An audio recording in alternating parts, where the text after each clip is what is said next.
Really take the editorial sessions के editorial sessions लेने के कारण आपका वोकैब इंक्रीज होगा। प्लीज स्पीकिंग गाइस बहुत ज्यादा स्ट्रगल है, उस चीज करना ही करना है, बट स्पोकन में और ग्रामर में फर्क तो हो गया था। मेरा वोकैब कुछ भी नहीं था, ठीक है। Hey guys, welcome back to the another video. So guys, this video will all about the editorial sessions. So guys, in this video we will be gonna talking about कि do we have to really take the editorial sessions? क्या editorial sessions लेने के कारण आपका vocab increase होगा? क्या editorial sessions के कारण reading में या कोई और sectors में कहीं कोई और areas में आपको improvement दिखेगा? ये सारे topics के related आज हम इस video में बात करने वाले हैं guys.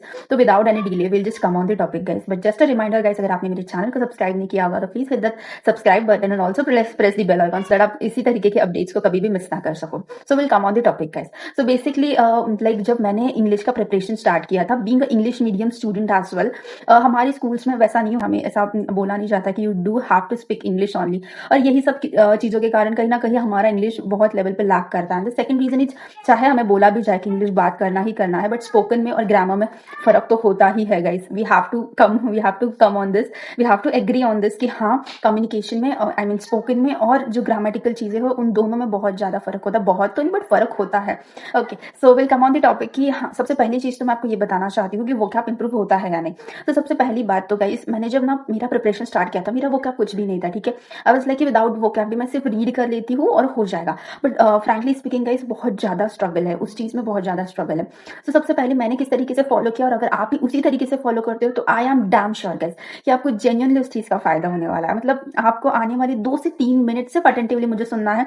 I make sure guys कि आपको इस चीज का जरूर फायदा होगा। ओके, तो सबसे पहली चीज which I have note down as well, तो सबसे पहली चीज मुझे ये कहनी थी कि लाइक वो कैप से स्कोर बूस्ट होता है या नहीं, ठीक है। इन केस होता है तो कैसे, right, this will be the वो कैप से होता है तो कैसे होता है, तो इफ यस तो किस तरीके से।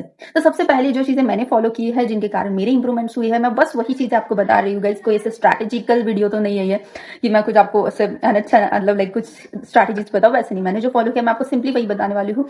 अगर आप भी ये चीज फॉलो करती हो, आई एम डैम श्योर कि आपको जरूर रिजल्ट मिलेगा। ओके, तो सबसे पहली चीज तो मैं आपको ये कहना चाहती हूँ कि वो कैप का इंप्रूवमेंट एडिटोरियल से होना पॉसिबल है, बट कब। तो सबसे पहली चीज तो आप ना जो रूट वर्ड्स है, मैं चाहिए तो आपको वो वीडियो भी डिस्क्रिप्शन में टैग कर दूंगी, या तो नहीं तो आप रूट वर्ड्स का वीडियो डाल सकते हो यूट्यूब पर, आपको कई सारे वीडियोस मिलेंगे। तो मैंने जिनका फॉलो किया था वो मैं आपको इसमें टैग कर दूंगी।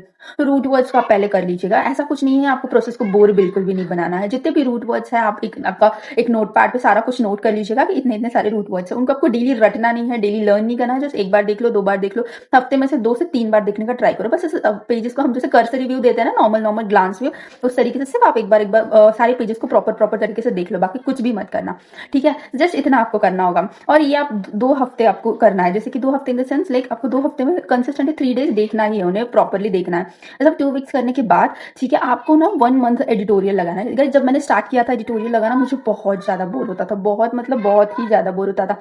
बट हम फ्रैंकली स्पीकिंग अभी मुझे एडिटोरियल्स का एडिक्शन हो गया है। ओके, तो अभी आपका क्वेश्चन आ रहा होगा कि एडिटोरियल्स लगाया तो किसका लगाया, ठीक है। तो मुझे इंडिविजुअली मैंने ना अनअकैडमी पे वो जो सर है उनका भी एडिटोरियल देखा हुआ है, एंड सेकेंडली मैंने निमिषा मैम का। तो मुझे एज सच मतलब मैं कंपैरिजन नहीं करना चाहती, बिकॉज ऑब्वियसली अगर हम किसी टीचर का 1 महीना या 15 दिन भी कर दे तब हमें समझ में आता है कि क्या लूप होल्स है या क्या है करके।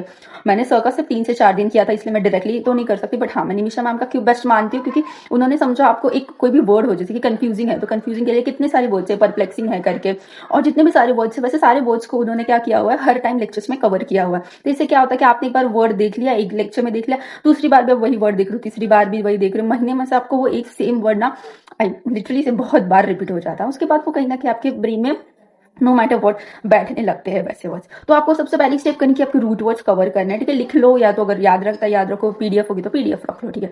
दूसरी चीज आपको ये करनी विदाउट एनी मतलब कोई भी टाइप का मतलब होता है ना, कंसिस्टेंसी के साथ 1 महीना सिर्फ एडिटोरियल सेशंस लगाने हैं, नो मैटर व्हाट। मुझे पता है मुश्किल जाएगा, बट आपको करना होगा गाइस, ठीक है। सिर्फ आपको 1 मंथ का एडिटोरियल सेशंस लगाना है, उसके बाद आपको खुद को मन होगा कि आप एडिटोरियल्स करो, ठीक है।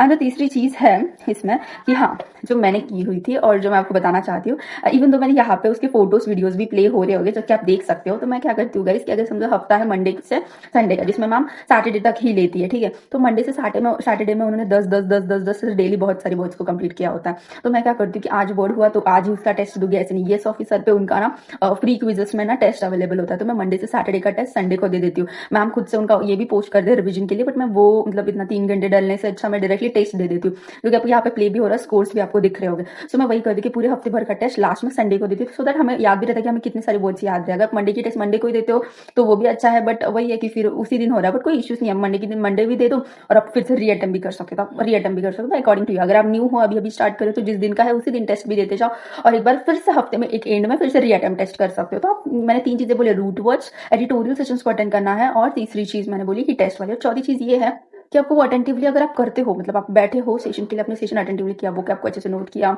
सारे वन वर्ड सारा कुछ अपने अच्छे से नोट कर लिया, उसके बाद सारा कुछ नोट करने के बाद रीडिंग भी अच्छे से कर ली, क्लाइमैक्स को भी अच्छे से समझा, सारा कुछ अच्छे से कर लिया, तो ये आपके लिए नहीं है, ठीक है। अगर ऐसा कभी कोई होता है कि हमने नहीं किया कॉन्शियसली, हमने जस्ट पढ़ा है, अरे बोर हो रहा था आज जो सेशन में बैठना था इसलिए बैठे हैं, कभी ऐसी केस होती है, तो इस केस में आप रात को सिर्फ एक बार वो पीडीएफ को ना कर्सर रिव्यू देते जाओ, ज्यादा कुछ नहीं, बस एक बार रिव्यू देते जाओ बस। गाइस, इंग्लिश पढ़ना, इंग्लिश में वोकैब में कमांड लाना बहुत ईजी है, बस ये स्टेप्स को फॉलो करो, क्योंकि ये स्टेप्स के कारण मेरा बहुत ज्यादा यूज हुआ है, मतलब मैं सच्ची में बता रही हूँ, मेरे को बहुत ज्यादा फायदा हुआ है। उसके अलावा गाइस, रीडिंग में किस तरीके से कमांड लानी है, उसके बाद पैराजम्बल्स में मेरे कितने इंप्रूवमेंट्स हो रहे हैं, और बाकी सारे ऐसे जो टॉपिक्स है ना, इन टॉपिक्स पर मैं और एक वीडियो लेके आऊंगी गाइस, बिकॉज ये वीडियो बहुत ज्यादा लंबा हो जाएगा। सो वोकैब के लिए प्लीज आप यही स्ट्रैटेजी को यूज करना गाइस, अगर आप जेन्युइनली स्ट्रैटेजी चाहते हो, तो क्योंकि ये स्ट्रैटेजी मेरे लिए बहुत अच्छे से वर्क करी है, तो हम डैम श्योर कि ये स्ट्रैटेजी आपके लिए भी वर्क करेगी। So that's it for it guys.